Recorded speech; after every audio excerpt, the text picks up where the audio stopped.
Right beside the last one.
Today we got a little bit of a different offering for you guys. We decided to get out with the AR-15. This is a Lewis Machine & Tool MRP monolithic rail platform, and just a 5.56 heavy barrel, EOTech optics, some Magpul accessories, and nothing super over the top expensive though.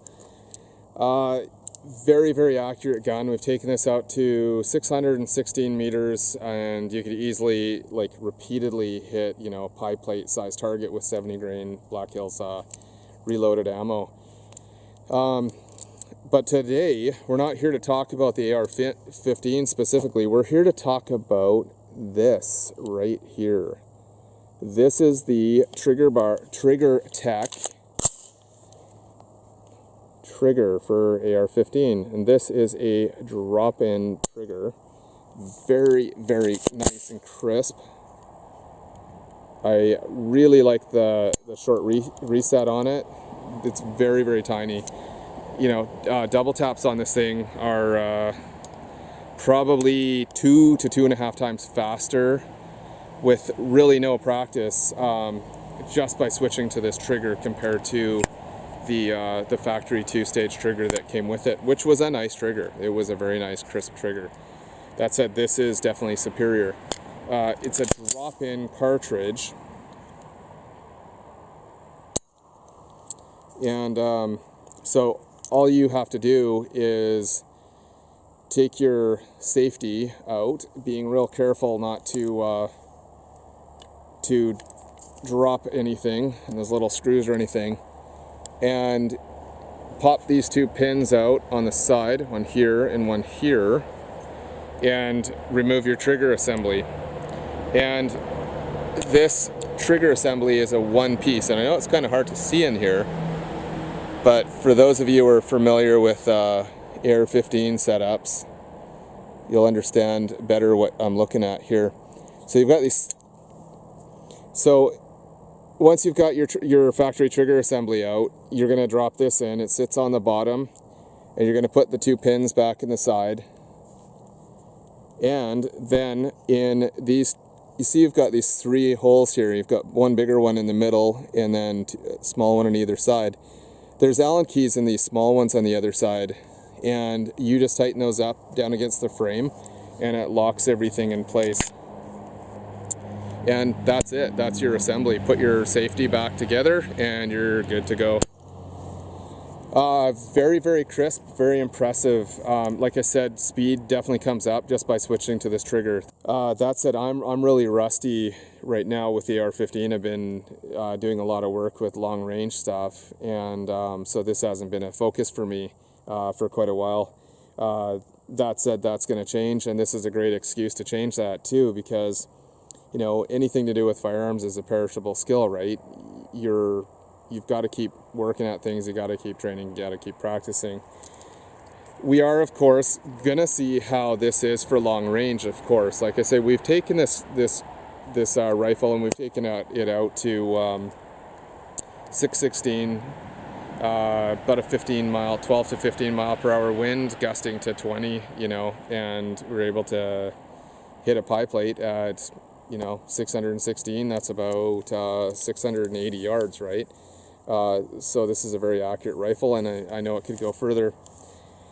The other thing that we're going to be doing with TriggerTech too is reviewing their Remington 700 trigger, and I've been waiting for a while to do a review on the Remington XCR in 338 Leupold Magnum. I wanted to do some extreme long range shooting with it again, but the factory trigger that came with it was a piece of shite, and it just was not even close to satisfactory. So there was really no point. We threw in another brand of trigger in that, and it's so-so, and I'm not going to mention any names. Not crazy about the trigger shoe design myself on this trigger that's in there, so you know, this is going to be a perfect excuse to try out the other TriggerTech trigger.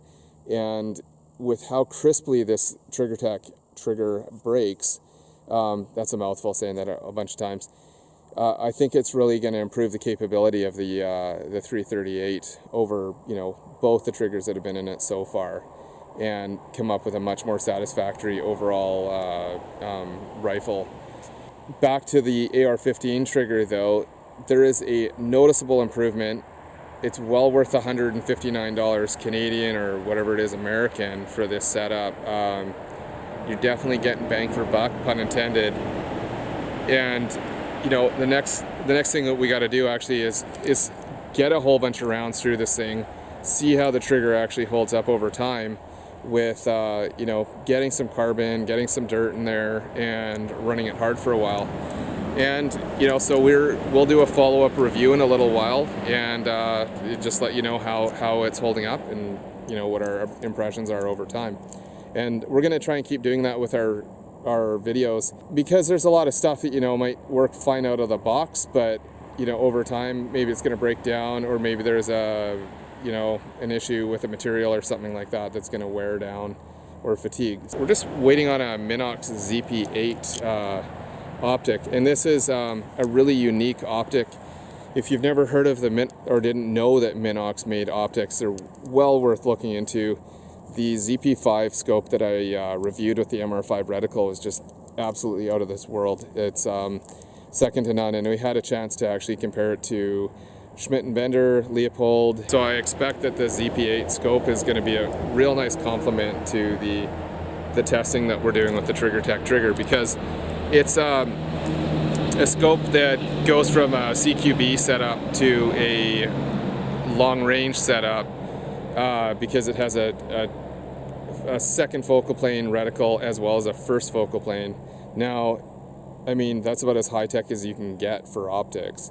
And, you know, absolutely amazing warranty too of 30 years, unconditional, no questions asked. So if something breaks, you're going to get a new one, or it's going to get repaired in a short order. In other words, like, we've got a lot of stuff coming up with the AR-15 and hopefully AR-10. I'd like to get a hold of an AR-10 from Lewis Machine & Tool. I've been told that their AR-10s are quarter minute of angle accurate, and I think that'd be an awesome rifle to do a test on too with this trigger as well. And you know, see if we can't get a couple of rounds going down range before the first one's even hit.